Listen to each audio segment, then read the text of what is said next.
Então, nós estamos fazendo uma comparação entre o Haiti e Cuba.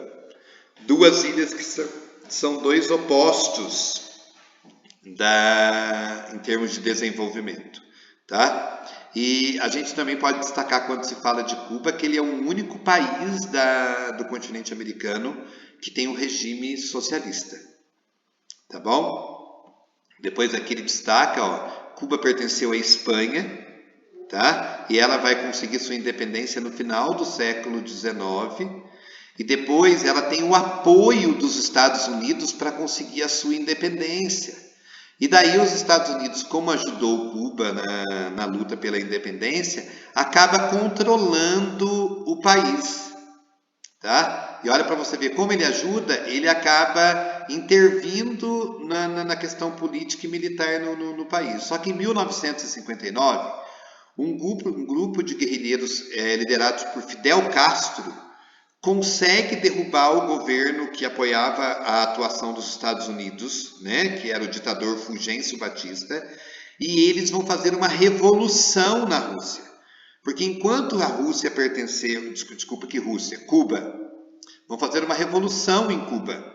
Enquanto Cuba estava sob o domínio dos Estados Unidos, ela tinha um sistema capitalista. Só que era um sistema capitalista totalmente corrupto, onde a maior parte da população vivia de forma miserável. E depois Fidel Castro vai fazer uma revolução e vai derrubar o governo de Fulgêncio Batista e vai assumir uma nova postura econômica, política e econômica no país. E ele transforma o país em um país socialista. Ele vai implantar o regime socialista no país, tá? Cuba é um país que tem a sua agricultura bem desenvolvida, a economia de Cuba, de base agrícola, ela teve um controle dos Estados Unidos e não se desenvolveu até 1991. Só que depois, com a ajuda da União Soviética, eles vão começar a se desenvolver um pouco. É muito importante a gente destacar, quando fala de Cuba, fala assim, o regime socialista, fechado, eles devem... Gente, eles são tão fechados que, para vocês terem ideia, Cuba é considerada o maior museu de carros antigos ainda em atividade no mundo. Tá? Se você vê os carros na rua de Cuba, gente, é um museu de carro antigo. E depois ele coloca aqui, ó,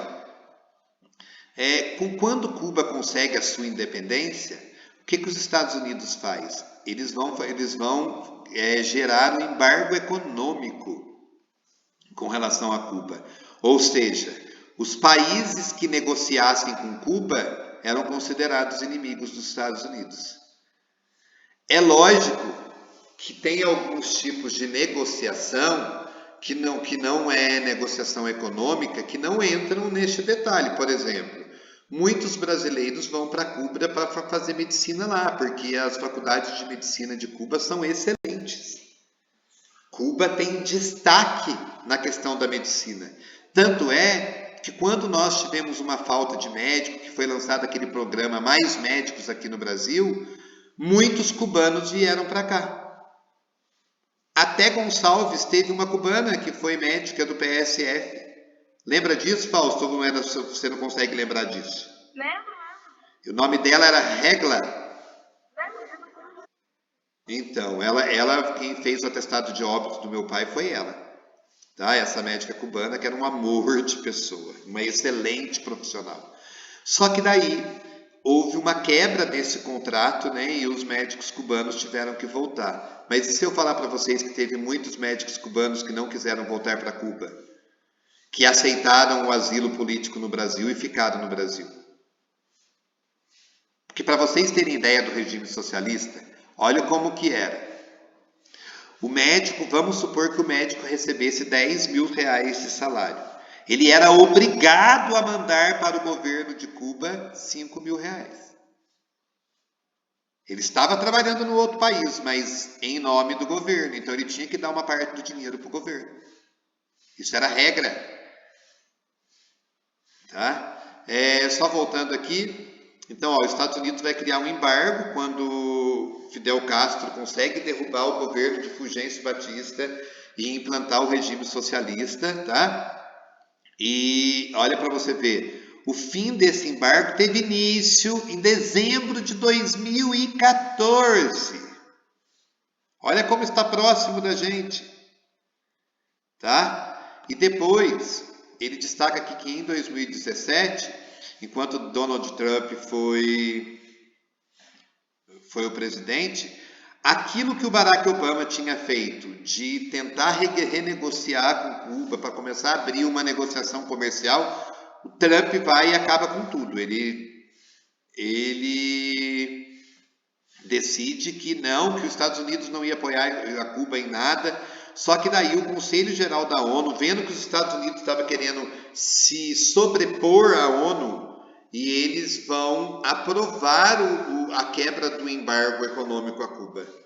Tá? Por quê? Porque Cuba já tinha mostrado que estava começando a abrir-se para um socialismo de mercado, como é o socialismo na China. Tá?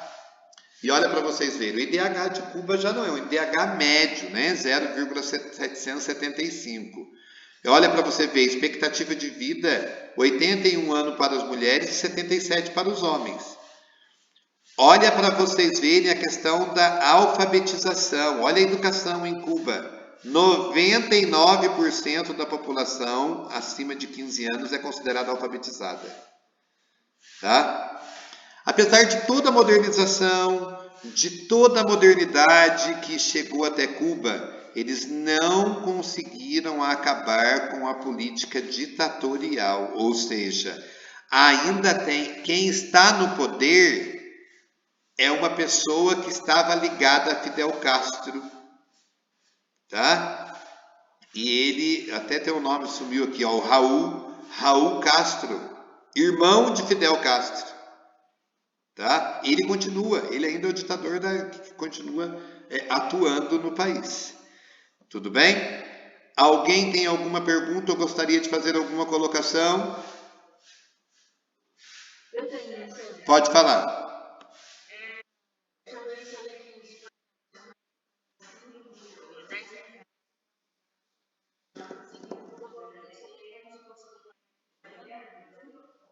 É mais ou menos que isso, só que o imposto de renda é muito menos, a taxa é muito menor do que isso, né?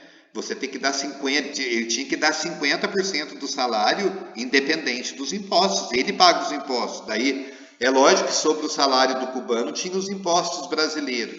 Ele tinha que tirar do valor que ele ganhava total, vamos supor que ele fosse descontar de 2 mil de salário, 5 mil ele tinha que mandar para Cuba, 3 mil sobrava para ele, os outros 2 mil que tinha que pagar de imposto ele pagava sozinho.